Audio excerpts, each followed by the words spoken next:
మహిళపైన నిర్దాక్షిణ్యంగా TDP cadre అందరూ కూడా ఈరోజు వాళ్ళ ఇంటికి పోయి సుమలత అనే ఆమెను రోడ్లు ఈడ్చుకొని వచ్చి ఆమెను బాగా దాడి చేసి కొట్టి, అదేవిధంగా మనోహర్ అనే పిల్లోడు తన ఎడ్యుకేషన్ అంతా కూడా పూర్తి చేసుకొని వచ్చి ఇంట్లో ఉన్న ఒక సమయంలో టీడీపీ వాళ్ళందరూ వచ్చి మనోహర్ పైన ఒక స్టూడెంట్ ఆ స్టూడెంట్ పైన దాడి చేయడం నిజంగా ఈరోజు వైఎస్ఆర్సీపీ పార్టీ పెనుకొండలో మేమందరం ఖండిస్తున్నాం.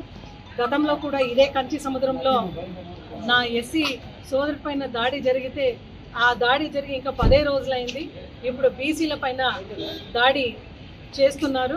అంటే నిర్దాక్షిణ్యంగా ఇన్ని లోపల పోయి కొడుతున్నారు. ఎందుకమ్మా ఎందుకు ఇట్లా కొడుతున్నారు? మేమేం పాపం చేశామంటే, మీరు ఆ రోజు వైఎస్ఆర్సీపీకి ఓటు వేసినారు కదా, అదే మీరు చేసే పాపం అని చెప్పేసి ఈరోజు సుమలత అనే ఆడామేని మళ్ళా మనోహర్ అనే స్టూడెంట్ని కొడుతున్నారు. పెనుగొండ ప్రజలందరూ కూడా ఇది గమనించాలి. ఎందుకంటే బీసీ సంక్షేమ మంత్రిగా సవితమ్మ ఇక్కడ ఉంది. బీసీల పైన దాడి జరుగుతుంది, కుర్మోళ్ల పైన దాడి జరిగింది ఈరోజు కంచి సముద్రంలో. ఈరోజు సవితమ్మని ఒకటే అడుగుతున్నాను, బీసీ సంక్షేమం కోసం నువ్వు మంత్రిగా ఉండవు కదా, ఇదే కంచి సముద్రంలో ఇంటి లోపల నీ మనుషులు టీడీపీ మనుషులు పోయి కొడుతున్నారు. దీనిపైన అసలు పోలీస్ స్టేషన్కి పోదే, పోలీస్ స్టేషన్లో కూడా స్పందించుకోకుండా కేసు కట్టలేదు.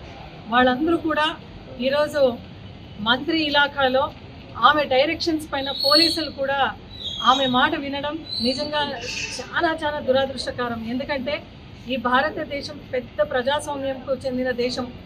ఇటువంటి ఒక దేశంలో మనకు ఒక కేసు పెట్టేక కూడా స్వతంత్రం లేదు అంటే నిజంగా ఇది చాలా it is a black day in democracy అని మీ అందరూ కూడా సమయంగా తెలియజేసుకుంటున్నాను.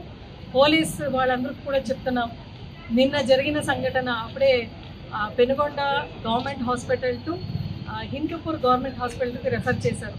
ఇంతవరకు కూడా ఎమ్మెల్సీ రిపోర్టు కూడా నాకు అందలేదు అని ఎస్ఐ గారు చెప్తున్నారు. దయచేసి డిఎస్పీ గారు, ఎస్పీ గారు మీరు కూడా దీనికి వెంటనే స్పందించాలి అని మీ అందరిని కూడా కోరుకుంటున్నాం.